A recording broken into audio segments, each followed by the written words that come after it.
అల్లూరి సీతారామరాజు జిల్లా వైద్యాధికారి doctor D Krishnamurthy నాయక్పై ప్రభుత్వం సస్పెన్షన్ వేటు వేసింది. అవినీతి, ఉద్యోగుల వేధింపులపై ప్రైమ్ లైన్లో వచ్చిన వరుస కథనాలే దీనికి కారణం. ప్రభుత్వం విచారణకు ఆదేశించగా మా కథనాల్లోని వాస్తవాలు నిజమని తేలడంతో ఈ కీలక నిర్ణయం తీసుకుంది. గతంలో 3 సార్లు సస్పెండ్ అయిన కృష్ణమూర్తి నాయక్ తీరులో మార్పు రాలేదని తెలుస్తోంది. 6 నెలల క్రితం ప్రమోషన్పై అల్లూరి జిల్లా వైద్యాధికారిగా వచ్చాక ఆయన వివాదాస్పదంగా మారారు. ముఖ్యంగా క్రింది స్థాయి వైద్య సిబ్బంది, మహిళా డాక్టర్లపై అనుచిత ప్రవర్తన, ప్రతి పనికి లంచాలు డిమాండ్ చేయడం వంటి ఆరోపణలు వెల్లువెత్తాయి. ఇక ఆదివాసీ జేఏసీ నాయకులు కూడా ఆయనను వెంటనే తొలగించాలని డిమాండ్ చేశారు.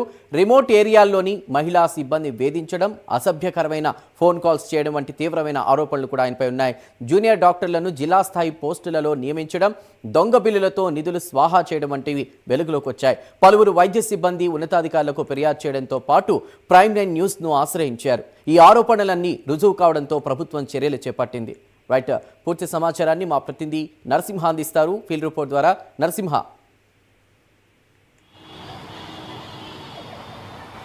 Thank you Chandu. ఏదైతే డిఎంహెచ్ఓగా ఇప్పటివరకు వ్యవహరిస్తున్నటువంటి అల్లూరు జిల్లా అటువంటి కృష్ణమూర్తి నాయక్ను ప్రభుత్వం ఎట్టకేలకు సస్పెండ్ చేసింది. ఈ క్రమంలో ఇప్పటికీ 669 జీవోని అయితే ఉత్తర్వుల ద్వారా వెలువడించింది. ఈ ఉత్తర్వులు అయితే పరిసరి ఉత్తర్వులు వచ్చిన వరకు కూడా కొనసాగుతాయని కూడా ఇప్పటికే ప్రభుత్వం అయితే వెల్లడించింది. ఏదైతే అవినీతి ఆరోపణలు ఎదుర్కొంటున్నట్టు కృష్ణమూర్తి నాయక్ కూడా అటు సిబ్బంది, అటుగా స్థానికంగా ఉన్నటువంటి ఎవరైతే స్థానికులైతే ఉన్నారో అటు ఫిర్యాదుదారులు ఫిర్యాదు చేయగా దీనిపై కూడా ప్రభుత్వం అయితే కొరడా జులిపించిందని చెప్పొచ్చు. దీనిపై కూడా వరుస కథనాలు గత 3 నెలలుగా ప్రైమ్ లైన్ అయితే దీనిపై కూడా కృష్ణమూర్తి నాయక్పై పలు కథనాలు కూడా వెలువరించింది. దీనిపై కూడా ప్రభుత్వం అయితే స్పందించి ఈరోజు 669 జీవోను విడుదల చేసి ఈయన సస్పెండ్ చేస్తూ కూడా ఉత్తర్వులు జారీ చేసింది.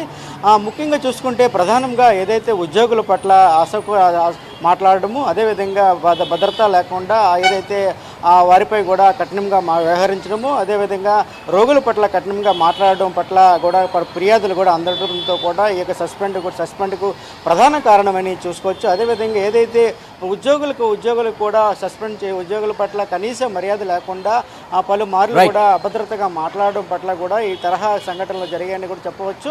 అదేవిధంగా ప్రధానంగా ఏదైతే జీవో 669 జీవో వచ్చిన నేపథ్యంలో వాటిని కూడా మరుసటి ఉత్తర్వులు వచ్చిన వరకు కూడా కొనసాగుతాయని కూడా ఇప్పటికే ప్రభుత్వం కూడా ప్రకటన ద్వారా వెలువడించింది. Chandu. Right Narasimha, thank you.